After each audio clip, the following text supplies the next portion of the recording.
Every single year, previously thriving businesses suddenly lose massive amounts of revenue to a silent, growing internal friction, the experience gap.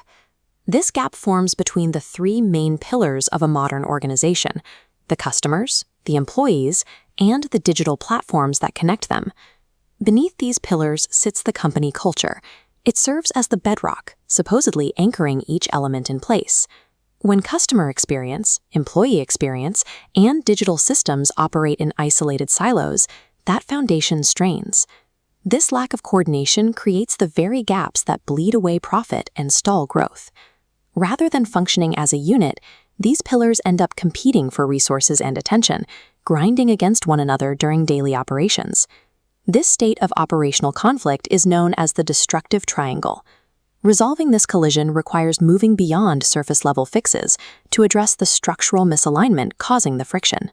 The objective is to realign those competing forces, turning that tension into a functional constructive triangle. Making that shift demands a three-part philosophy: envision the target, enable your teams, and execute the plan. But a philosophy alone won't bridge these gaps. You need a mechanical framework to implement this mindset, a clear set of steps outlining exactly what to do. This diagram outlines the SHINE blueprint.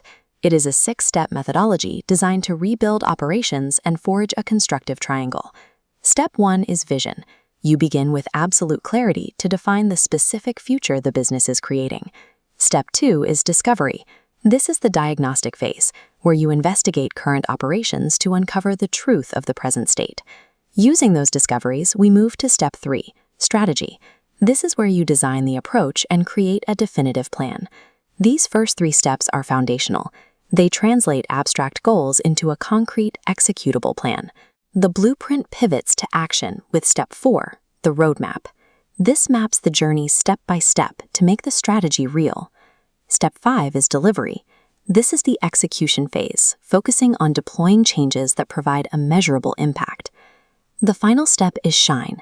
This involves celebrating success, elevating the standard, and committing to continuous improvement. These final 3 steps provide the physical bridge between employees, customers, and digital systems, turning theory into a functioning ecosystem. The SHINE blueprint operates as a continuous loop, functioning as a self-feeding engine for the organization. Step 6 feeds directly back into Step 1. This ensures the organizational culture stays in a state of constant evolution and alignment. Closing the gaps between your digital tools, your staff, and your customers allows the business to drive sustainable growth. This unified, frictionless culture is the ultimate goal: the transition from fragmented operations to a true elevated experience.